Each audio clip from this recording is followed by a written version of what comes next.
너는 그들로 하여금 통치자들과 권세 잡은 자들에게 복종하며 순종하며 모든 선한 일 행하기를 준비하게 하며 아무도 비방하지 말며 다투지 말며 관용하며 범사에 온유함을 모든 사람에게 나타낼 것을 기억하게 하라. 우리도 전에는 어리석은 자요 순종하지 아니한 자요 속은 자요 여러 가지 정욕과 행락의 종노릇한 자요 악독과 투기를 일삼은 자요 가증스러운 자요 피차 미워한 자였으나 우리 구주 하나님의 자비와 사람 사랑하심이 나타날 때에 우리를 구원하시되 우리가 행한 바 의로운 행위로 말미암지 아니하고 오직 그의 긍휼하심을 따라 중생의 씻음과 성령의 새롭게 하심으로 하셨나니 우리 구주 예수 그리스도로 말미암아 우리에게 그 성령을 풍성히 부어 주사 우리로 그의 은혜를 힘입어 의롭다 하심을 얻어 영생의 소망을 따라 상속자가 되게 하려 하심이라. 이 말이 밉부도다. 원하건대 너는 이 여러 것에 대하여 굳세게 말하라. 이는 하나님을 믿는 자들로 하여금 조심하여 선한 일을 힘쓰게 하려 함이라. 이것은 아름다우며 사람들에게 유익하니라. 하나님의 말씀입니다. 하나님께 감사합니다. 우리 모든 그리스도인들은 이 세상 속에서 살아갑니다. 그래서 다양한 문화와 이념을 가진 사람들, 또한 세상의 질서와 방식으로부터 분리가 되지 않고 우리 모두는 그 속에서 살아갑니다. 디도서를 쓴 바울은 이제 자신이 사랑하는 디도와 또 교회의 지체들에게 이 땅에서 신자로서 살아야 될 마땅한 자세와 또 그 마땅한 자세가 나타나야 되는 이유에 대해서 우리에게 가르쳐주고 있습니다. 먼저 1절을 보시면 권세자들에게 가져야 할 태도를 말씀합니다. 너는 그들로 하여금 통치자들과 권세 잡은 자들에게 복종하며 순종하며 모든 선한 일 행하기를 준비하게 하며 라고 말씀합니다. 이때 세 가지를 이야기합니다. 복종과 순종, 선한 일을 하는 것. 이것은 하나님께서 신자들에게 주신 명령입니다. 그런데 거짓 교훈을 전하는 자들이 있었습니다. 그들은 세속 권력에 순종하지 않고 또한 세상 질서에 순복할 필요가 없다고 가르치는 자들이었습니다. 그래서 우리가 잠시 디도서 1장으로 넘어가서 보면 디도서 1장 10절에서 16절까지는 거짓 교사들의 증언에 대해서 특징에 대해서 우리에게 가르쳐주고 있습니다. 근데 우리가 10절의 부분과 16절 부분만 잠깐 살펴보면 이렇습니다. 10절에서 첫 번째로 언급하는 것이 불순종에 대해서 이야기합니다. 그리고 16절을 보시면 마지막 부분에서 복종하지 아니하며 또한 모든 선한 일을 버리는 자다라고 이렇게 이 세 가지를 이야기하고 있습니다. 그러니 거짓 교사들의 태도의 특징은 불순종이며 불복종이며 선한 일을 버리는 것임을 우리는 보게 됩니다. 이것은 우리가 본문 3장 1절에서 바울이 가르치고 있는 내용과 대조가 되고 있는 것입니다. 바울은 복종, 순종, 선한 일을 이야기하고 있지만 거짓 교사들은 불순종과 불복종, 선한 일을 버리는 것에 대해서 가르치고 있습니다. 이런 거짓 교사들의 가르침 속에서 바울이 이제 교회에게 가르치는 그 가르침은 무엇이며 또 그 가르침을 주는 까닭은 무엇일까요? 그 이유는 거짓 교사들에게서 신앙과 삶의 불균형이 나타나고 있었기 때문입니다. 다시 1장 16절을 보면 이렇게 말씀합니다. 그들이 하나님을 시인하나 행위로는 부인하니 가증한 자요 복종하지 아니한 자다라고 말씀을 합니다. 그들은 신앙에 있어서 입술에 있어서 하나님을 시인했습니다. 그래서 그들에게서 나타나는 신앙의 고백들, 종교 생활과 관련된 모습들, 그러니까 율법을 가르치고 하나님께 예배하는 모습들만 보자면 그들은 신자다, 하나님을 고백한 자들이다 라고 불릴만 했습니다. 그런데 사도 바울은 그들의 신앙 고백이 아니라 그들의 행위를 지적합니다. 여기서 행위라는 것은 한 사람이 가지고 있는 직업이나 또한 행동들, 그 사람에게서 나타나는 전인격적인 행동들을, 전체의 삶의 형태들을 가리킵니다. 그런데 바울이 이야기하는 것은 그들이 입술로는 하나님을 시인하고 있지만 그들의 전인격이 하나님을 부인하고 있음을 이제 이야기하고 있는 것입니다. 이런 면에서 거짓 교사들은 신앙과 삶에 있어서 이원론적인 삶을 가르치고 있었습니다. 이 이원론적인 삶이라는 것은 율법주의적인 가르침이 가지고 있는 특징 중에 하나였습니다. 그래서 율법주의는 그들 스스로 깨끗한 것과 거룩한 것을 구별했습니다. 그리고 그들 스스로 자신들의 행위로서 정결해지고 의로워질 수 있다라고 그렇게 만들었습니다. 이런 율법주의적 가르침은 교회가 세상과 분리되어야 된다라는 그러한 동기와 확신을 심어주기에 충분했습니다. 그래서 그들은 종교 활동만이 거룩한 것이며 세상의 모든 질서와 권위는 악하고 부정한 것으로 치부해 버렸던 것입니다. 그래서 거짓 교사들은 이원론적인 사상 속에서 세상의 권세자들에게는 순종할 필요가 없다라고 그렇게 이야기한 것이죠. 그러나 바울은 그들의 이러한 신앙이 입술로는 하나님을 시인하고 있지만 하나님을 부인하고 있는 그러한 것이다라고 우리들에게 말씀해 주고 있습니다. 왜냐하면 신앙의 영역을 자기 자신이 의미로 자신의 뜻대로 나누어 버린다는 것은 하나님께서 다스리시는 영역을 스스로 재단해 버리는 것과 같은 것이기 때문입니다. 그래서 스스로 이곳은 하나님이 계시는 곳, 이곳은 하나님이 계시지 않는 곳, 이것은 하나님께서 깨끗하게 여기시는 것, 이렇게 스스로 재단하며 판단해 버리는 것입니다. 그래서 바울은 로마서에서도 이와 같은 맥락의 말씀을 우리들에게 주고 있습니다. 제가 로마서 13장 1절을 읽어드리겠습니다. 각 사람은 위에 있는 권세들에게 복종하라. 권세는 하나님으로부터 나지 않음이 없나니 모든 권세는 다 하나님께서 정하신 바니라 라고 우리들에게 말씀하고 있습니다. 그런데 우리가 인정하기 싫은 권세와 질서조차도 하나님의 권세, 하나님의 능력, 하나님의 섭리를 떠나서 일어나는 일은 없음을 바울은 거듭해서 우리들에게 말씀하고 있는 것입니다. 그래서 모든 권세와 모든 질서들은 하나님의 지혜와 섭리 가운데 일어나고 있는 일입니다. 그러니 신자들이 자신들이 임의로 기준을 세워서 이것은 거룩한 것, 이것은 속된 것을 구별할 것이 아니라 그 세상 질서를 세우신 하나님을 기억하고 순종하며 모든 일에 선하게 행동해야 한다는 것입니다. 2절을 한번 보도록 하겠습니다. 우리 2절 말씀을 함께 읽어보겠습니다. 아무도 비방하지 말며 다투지 말며 범사의 온유함을 모든 사람에게 나타낼 것을 기억하게 하라. 바울은 1절에서 권세자들에게 순종해야 될 자세에 대해서 말씀한 이후에 2절에서는 사회의 모든 사람들에게 행해야 될 태도에 대해서 우리에게 가르쳐주고 있습니다. 신자는 세상 속에서 살아갑니다. 이 세상 속에는 그리스도를 믿는 사람도 있고 그리스도를 믿지 않는 사람이 더 많이 있습니다. 또한 나와 성격이 맞는 사람도 있고 또한 가치관이 맞지 않는 사람도 있습니다.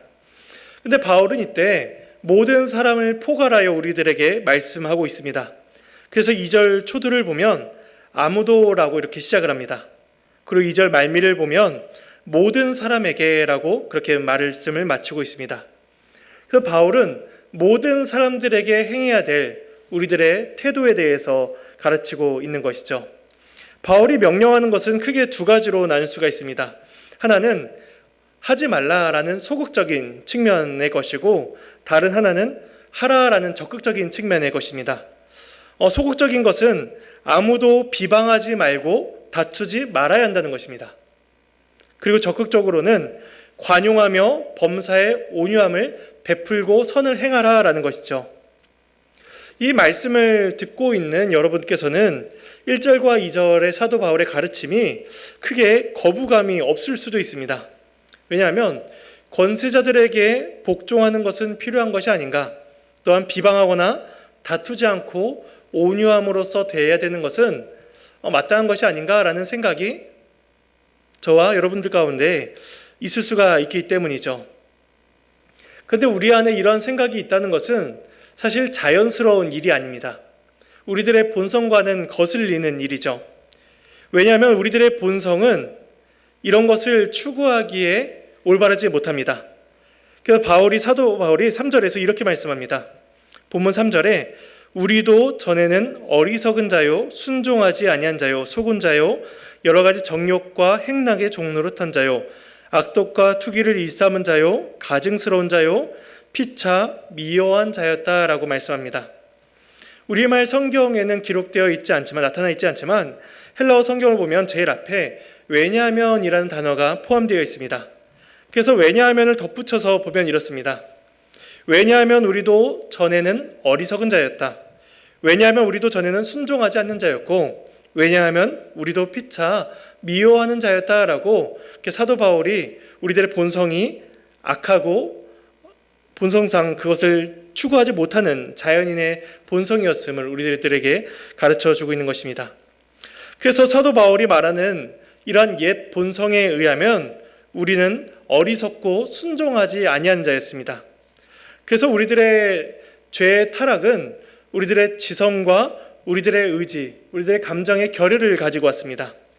그래서 올바른 것을 보았을 때 판단하지 못하고, 또한 선한 것을 듣고 배웠을 때 그 선을 쫓을 만한 그러한 선한 의지가 우리 가운데 발동하지 못하는 것이죠. 그냥 어느 누가 죄인들에게 선한 것을 아무리 가르쳐 준다 한들 그 사람에게는 선한 것이 결여된 그러한 상태인 것입니다. 또한 우리들의 본성은 속은 자요, 각색 정욕과 행락에 종노릇하는 자였습니다. 이때 사도 바울은 이 동사를 수동태로 사용하고 있습니다. 그래서 우리가 속고 행락에 종노릇하여 매여 있는 자다라고 그렇게 이야기합니다. 우리가 어떻게 할 수 없는, 사로잡혀 있는 자다라는 것이죠. 사람들은 각자 자신이 원하는 삶을 살아갑니다. 육체적인 것이든 물질적인 것이든 누구나 자신이 원하는 바를 누릴 수 있는 것이 가장 자유롭고 행복한 삶으로 그렇게 생각하면서 살아가죠. 그런데 바울은 사람들이 생각하는 그런 모든 자유는 마귀의 종노릇하는 결과임을 우리들에게 가르칩니다. 그러니 우리가 내가 원하는 삶을 살겠어 라고 하면 할수록 우리는 마귀에게 종노릇하며 매여있는 삶을 살고 있으며 더욱더 하나님 앞에서 죄의 정죄의 근거들을 쌓고 있는 것입니다. 또한 우리들의 타락한 본성은 악독과 투기로서 사람들에게 악을 행하고 선을 행하지 않는 자들이었습니다. 사람 간의 관계에서 불신하고 미워하는 자, 자기 욕심으로 뭉친 자, 이기적이며 자기 중심적인 삶, 이것이 본성상 타락한 우리들의 모습이며 중생하기 이전의 사람의 모습인 것입니다. 이처럼 바울은 3절에서 그리스도를 믿지 않았던 때의 영적인 상태를 보여줌으로써 1절과 2절에서 이야기하는 신자가 추구해야 하는 그런 삶의 모습이 본성상 타락한 자들에게서 온전히 나타나지 않는 일임을 이렇게 대조해서 보여주고 있습니다. 그래서 사도 바울은 1절과 2절에서 말씀하는 그러한 가르침들이 단순히 사회적인 질서에 순종해라, 관계를 잘 맺어라 라는 식의 윤리의식을 가르치고 있는 것이 아니라 이전에 우리 안에서 나타났던 악한 본성들이 이제는 바뀌고 하나님의 주권과 섭리에 대한 신뢰를 가지고 나아가는 태도를 우리들에게 말씀하고 있는 것입니다. 그래서 1절과 2절에서 나타난 태도는 구원을 받은 자로서 마땅히 나타나야 될 그러한 신자의 자세를 가르치고 있는 것이다 라고 말을 할 수가 있는 것입니다. 그렇다면 우리 모두는 불순종하는 자였고 선을 행하기를 싫어하는 자였고 또한 악에 사로잡혀 있는 자들이었습니다. 또한 악독과 투기를 행하는 자들이었는데 어떻게 이런 우리가 순종을 행하며 겸손과 온유로 다른 사람들을 대할 수가 있게 되었을까요? 이것은 우리들의 본성과 삶의 방향이 본질적으로 바뀌었음을 우리들에게 가르쳐주고 있습니다.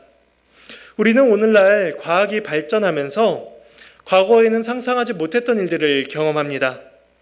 예를 들어 줌 같은 그러한 프로그램들을 통해서 세계 어디에 있든지 간에 우리는 얼굴을 마주하면서 서로 대화를 나누기도 합니다. 그리고 예전에는 석유로 자동차를 움직였었는데 이제는 수소로 연료를 삼아 차를 운행하기도 합니다. 또한 버튼 하나로 원자력들을 운영하기도 하고 또한 미사일 같은 것들도 우리는 제어합니다. 과학은 이전에는 불가능했던 것들을 이제는 실현 가능하게 우리들에게 보여줍니다. 그런데 이러한 과학도 불가능한 것이 있습니다. 바로 사람의 악한 본성을 바꾸는 일입니다. 어떠한 과학도 사람의 본성을 하나님의 형상으로 만들어주지 못합니다. 훌륭한 교육 프로그램이라든지 발전한 기술들이 인간에게 하나님의 말씀을 지킬 능력을 부여해 주지를 못합니다. 근데 바울은 오늘 말씀에서 죄를 사랑하고 죄를 쫓아가던 본성상 타락한 자가 이제는 의를 쫓으며 순종하는 그런 삶을 살 수 있게 되었다라고 우리들에게 말씀해 주고 있습니다. 그래서 오늘 본문 4절과 5절 말씀에 이렇게 이야기합니다. 우리 구주 하나님의 자비와 사람 사랑하심이 나타날 때에 우리를 구원하시되 우리가 행한 바 의로운 행위로 말미암지 아니하고 오직 그의 긍휼하심을 따라 중생의 씻음과 성령의 새롭게 하심으로 하셨나니 라고 말씀합니다. 사람은 자기 스스로 죄의 멍에로부터 해방이 될 수 없는 자들이었습니다. 그런데 하나님께서 이런 인간들을 불쌍히 여기시고 긍휼히 여겨주신 것입니다. 바울은 이러한 은혜의 원천에는 가장 근본적인 것에는 하나님의 자비와 사람을 사랑하시는 하나님의 사랑이 있었다라고 그렇게 이야기합니다. 어느 누구도 하나님의 자비를 구하지 않았습니다. 사람은 하나님의 자비를 구해야 한다라는 그런 필요성을 느끼지 못할 정도로 그렇게 타락한 상태로 살아갔습니다. 자신이 죄와 심판, 영원한 정죄의 상태에 있다는 것을 도무지 알지 못하고 그렇게 살아가는 자들이었죠. 그런데 하나님께서는 그렇게 자기의 갈 길을 알지 못한 자들을 위해서 우리들을 불쌍히 여기셨고 긍휼을 베풀어 주기를 기뻐하셨습니다. 또 하나님은 사람 사랑하기를 기뻐하셨습니다. 어리석은 자, 순종하지 않은 자들을 깊은 사랑과 특별한 애정과 관심으로써 바라보셨습니다. 요즘에는 애완동물을 키우는 분들이 많이 있습니다. 그분들은 말씀하기를 속 썩이는 가족보다 애완동물 한 마리가 훨씬 더 낫다라고 이야기들을 하시곤 합니다. 그만큼 애완동물은 사랑스럽고 애교를 잘 부리며 말도 잘 듣습니다. 근데 애완동물을 키우는 이유는 다 이런 이유 때문입니다. 사랑스럽고 애교를 잘 부리고 속을 안 썩이는 일들이죠. 근데 만일 애완동물이 사랑스럽지도 않고 주인을 볼 때마다 짖고 달려들어서 물려고 한다면, 볼 때마다 스트레스와 위협을 가한다면 그러한 동물을 이뻐하고 키울 그런 사람은 아무도 존재하지 않을 것입니다. 만일에 하나님께서 이런 사람들의 마음과 같이 우리를 대하셨다면 하나님은 사실 사람보다 동물을 대하시는 것이, 동물을 양육하시는 것이 훨씬 더 마음이 편하셨을지도 모릅니다.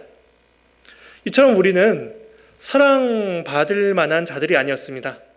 늘 하나님의 영광을 멸시하고 하나님의 말씀에 불순종하는 자들이 바로 우리들이었습니다. 그런데 하나님은 그런 사람을 사랑하기를 기뻐하셨습니다. 그리고 하나님은 그 자비와 사랑을 우리에게 나타내 보이심으로 그 구원을 이루어 가셨습니다. 디도서 2장에서는 그 사랑이 우리에게 어떻게 주어졌는지를 말씀해 주고 있습니다. 우리 디도서 2장 14절 말씀을 한번 읽어보도록 하겠습니다. 디도서 2장 14절입니다. 그가 우리를 대신하여 자신을 주심은 모든 불법에서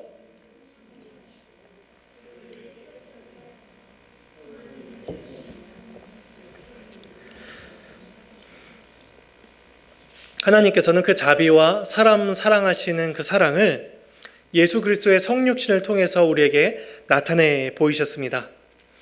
그래서 예수 그리스도는 죄인인 우리를 위해서 이 땅에 오셨으며 우리들의 모든 불법을 속량하기 위해서 십자가에 자신을 내어주셨습니다. 죄인을 구원하시기 위해서 무죄하신 하나님의 독생하신 그 아들께서 저주와 심판의 십자가로 자기 자신을 내어주신 것입니다. 그래서 하나님은 십자가의 구속으로 죄인들을 깨끗하게 하셨으며 우리로 하여금 하나님의 백성이 되게 하셨습니다. 만일에 하나님의 자비와 사랑에 대해서 의구심을 품는 사람들이 있다면 그들은 그리스도의 십자가 앞으로 나아가야 됩니다. 영원한 진노의 심판으로부터 구원해 주신 그리스도의 십자가만이 하나님의 자비와 하나님의 사랑에 대해서 우리들에게 잘 보여주고 있기 때문입니다. 그래서 본문 5절로 다시 돌아오면 이렇게 말씀합니다. 우리를 구원하시되 우리가 행한 바 의로운 행위로 말미암지 않았다라고 이야기합니다. 우리 사람들 중에는 좀 더 의로워 보이는 사람이 있습니다. 좀 더 올바른 생활을 하는 사람들이 있습니다. 반듯해 보이며 절제된 생활을 하고 의를 추구하는 사람들이 우리 주변에 많이 있습니다. 그리고 타 종교에도 그러한 사람들이 많이 존재합니다. 그런데 하나님은 사람들의 의로움을 받지 아니하십니다. 잠시 이사야 64장으로 가보도록 하겠습니다. 구약성경 이사야 64장입니다.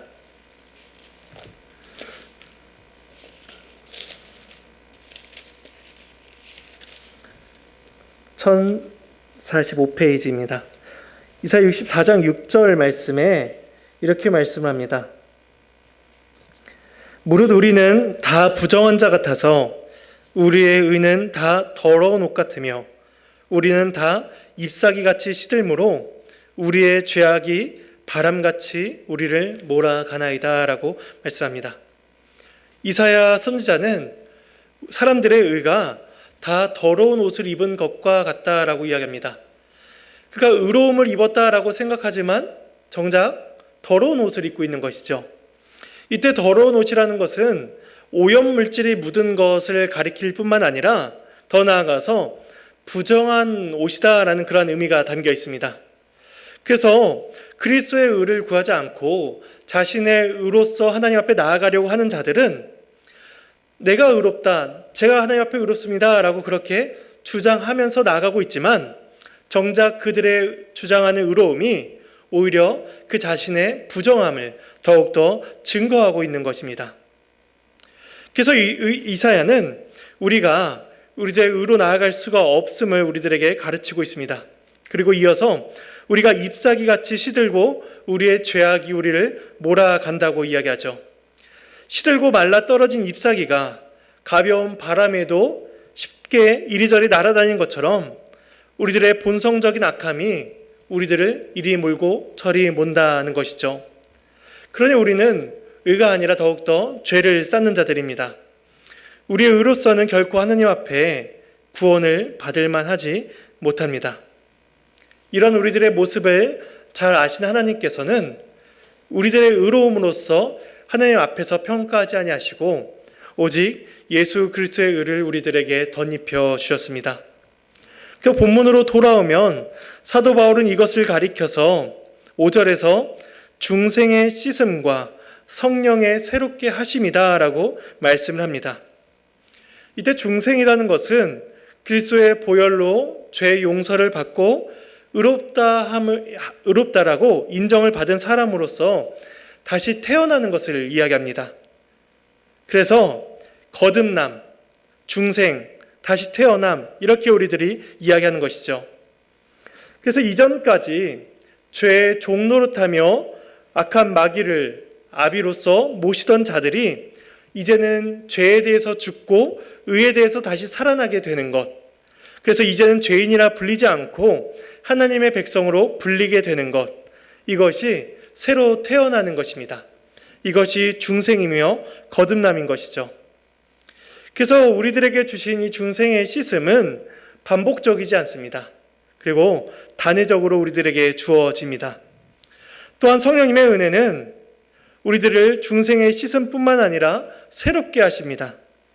에스겔 36장에 이렇게 말씀합니다. 제가 26절과 27절 말씀을 읽어드리겠습니다.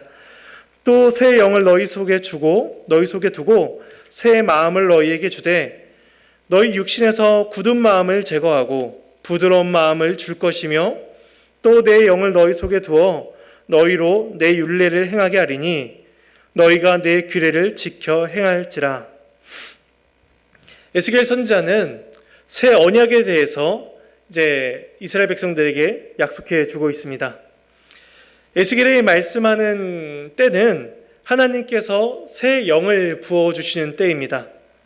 하나님께서는 성령님을 우리 가운데 보내주셔서 우리의 마음을 새롭게 하십니다. 그래서 이전에는 완고하고 딱딱하게 굳어져서 하나님의 말씀을 거부하고 불순종하던 우리들의 마음을 이제 부드럽게 하셔서 하나님의 말씀을 듣고 순종케 하십니다. 그래서 에스겔서에서 이렇게 말씀하는 것이죠. 너희로 내 율례를 행하게 하리니 너희가 내 규례를 지켜 행할 것이라. 이전에 말씀에 순종할 능력이 없는 자들, 율법의 규례 앞에서 넘어지고 좌절한 자들을 성령님께서 새롭게 해 주시사 이제는 그 모든 규례들을 지킬 수 있는 능력을 우리에게 주신 것입니다. 오늘 본문으로 돌아오면 6절은 이 새롭게 하신 성령님의 은혜가 우리들에게 어떻게 주어졌는지를 말씀해 줍니다. 6절입니다. 우리 구주 예수 그리스도로 말미암아 우리에게 그 성령을 풍성히 부어주사. 바울은 예수님을 가리켜서 구주 예수 그리스도다라고 그렇게 이야기합니다. 근데 오늘 본문 4절을 다시 보면 이 구주라는 표현을 하나님을 묘사할 때에도 사용을 합니다. 그래서 4절에서는 구주 하나님이라고 이야기하고 6절에서는 구주 예수 그리스도라고 이야기하는 것이죠. 그래서 사도 바울은 이 짧은 단어들 속에서 하나님과 예수님께서 한 분이신 구원자이심을 우리들에게 가르쳐주고 있는 것입니다. 이러한 성부와 성자 하나님께서 우리들에게 성령을 부어주십니다. 그 성령을 부어주시되 풍성히 부어주셨다 이렇게 이야기합니다. 이때 풍성이라는 것은 차고 넘쳐서 부족하지 않게 충분히 부어주셨다는 것입니다.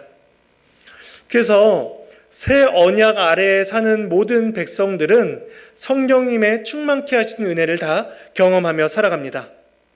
그래서 성령님은 우리 모든 신자들에게 지속적으로 또한 각 사람에게 부족함이 없이 그 은혜를 부어주십니다.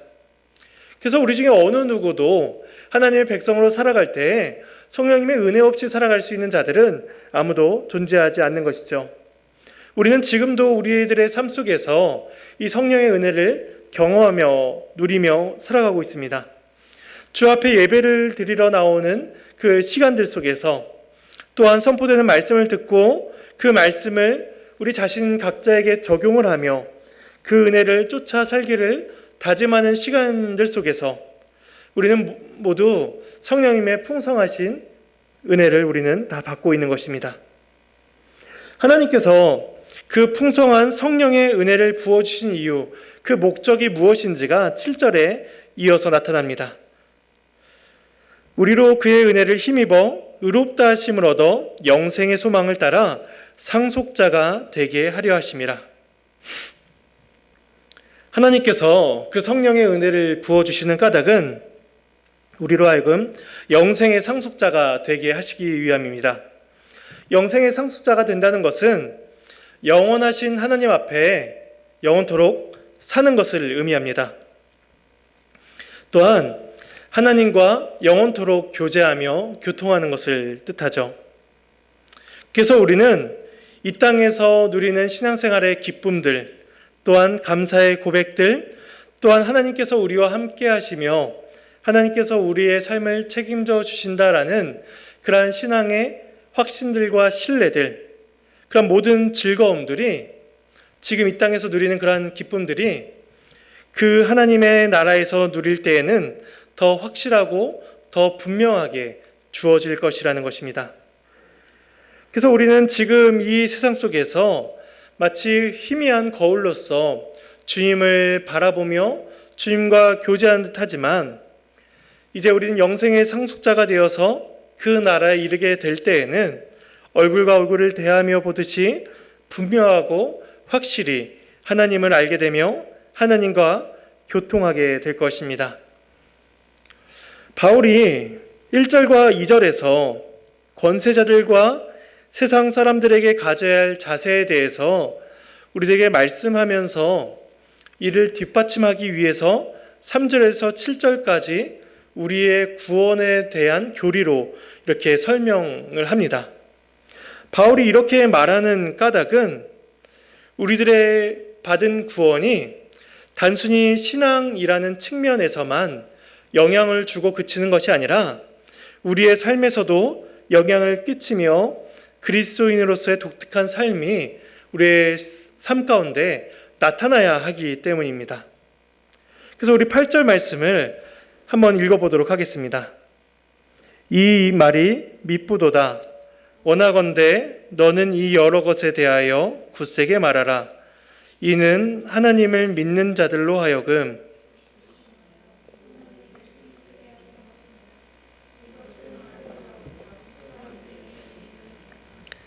바울이 디도에게 명령하기를 이 여러 것에 대하여 굳세게 말하고 가르치라라고 이야기합니다. 교회가 또한 디도가 구원을 받은 내용에 대해서 계속해서 말씀하고 계속해서 권하며 가르치는 까닭은 우리가 이 세상 속에서 살고 있기 때문입니다. 우리는 이 땅에서 주변 사람들에 의해서 또한 문화와 가치관에 의해서 너무나 많은 영향을 받으면서 살아가고 있습니다.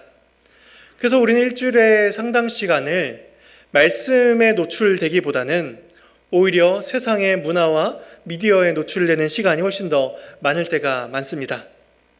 그래서 바울이 이 구원의 교리를 굳세게 말하고 굳세게 가르치라라고 그렇게 명하고 있는 것입니다.